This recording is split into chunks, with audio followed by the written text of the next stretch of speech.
In a society of wage slaves, can one person make the difference? Big Brother is watching you.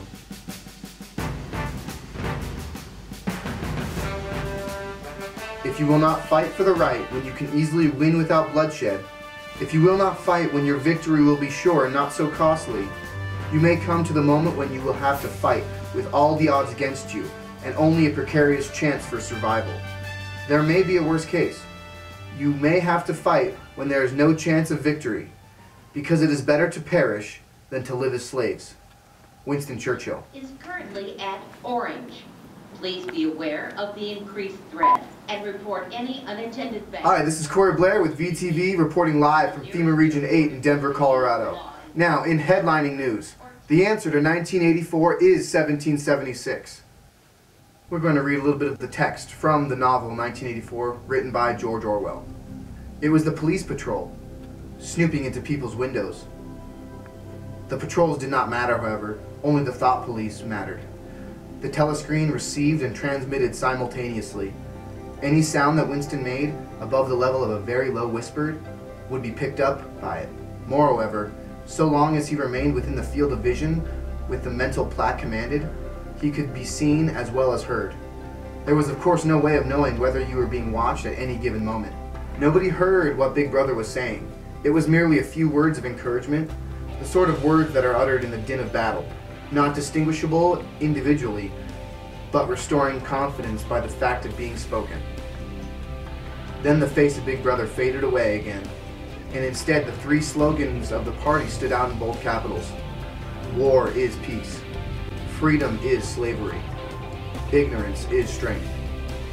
But the face of Big Brother seemed to persist for several seconds on the screen, as though the impact that it had made on everyone's eyeballs were too vivid to wear off immediately.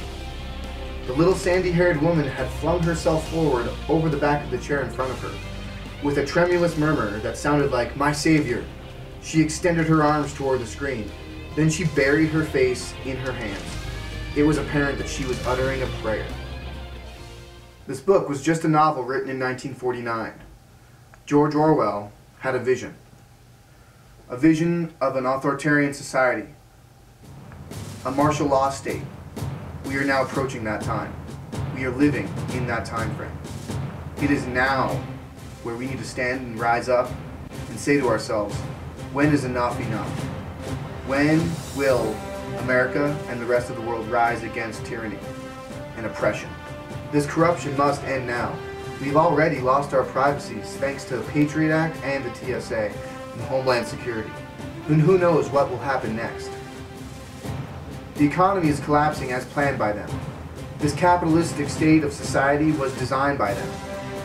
Inflation, taxation, consumerism, and mainstream media all are manipulated by them, and we must stop this.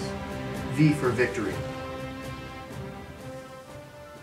Big Brother has become a common term for ubiquitous or overreaching authority, and newspeak is a word we apply to the dehumanizing babble of bureaucracies and computer programs. If not prophecy, what was 1984? It was, as many have noticed, a warning. A warning about the future of human freedoms in a world where political organization and technology can manufacture power in dimensions that would have stunned the imaginations of earlier ages. 1984 is an anguished lament and a warning that we may not be strong enough, nor wise enough, nor moral enough to cope with that kind of power that we have learned to amass. And we hear echoes of that warning chord in the constant demand for greater security and comfort, for less risk in our societies. We recognize, however dimly, that greater efficiency, ease, and security may come at a substantial price in freedom, that law and order may be a double-think version of oppression, that individual liberties surrendered for whatever good reason are freedoms lost. 1984 fails as a prophecy because it succeeded as a warning. Orwell's terrible vision has been averted. Well, that kind of self-congratulation is, to say the least, premature. 1984 may not have arrived on time, but there's always 1985. Another valuable document that I've found in the battle against tyranny and global oppression is Operation Vampire Killer 2000, written in 1992 by Officer Jack McLam. It's an outline for police to to fight against the New World Order. There's detailed maps, FEMA regions, United States plan of action, and what the New World Order is planning. We must rise to the occasion. We must fight back against the police state, Big Brother, and the control grid. 1984 can be averted with the spirit of 1776. V for victory. I can't stress it enough that we must stand against this. We must say no. The chemtrails are being sprayed by planes that are Army certified, that there are documents saying that these chemtrails are being in use by the government, but nobody cares. That's just one facet of this police state. This is humanity's final chance to wake up. In a society where we choose to follow their commands and be controlled, we get what we deserve. In a society where we do nothing and we live by their standards, we are inviting them to put this oppressive state on us. The time of change is now. America, the rest of the world, needs to be awakened.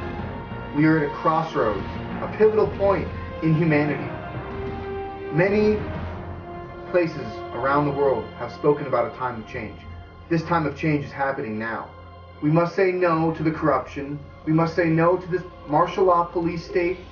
We must say no to Big Brother in a peaceful and prosperous and effective manner. We must understand that as a nation and as the rest of the world, we must come together against this tyrannical corporation of globalists. They are out to make profit for themselves. They want us to be wage slaves.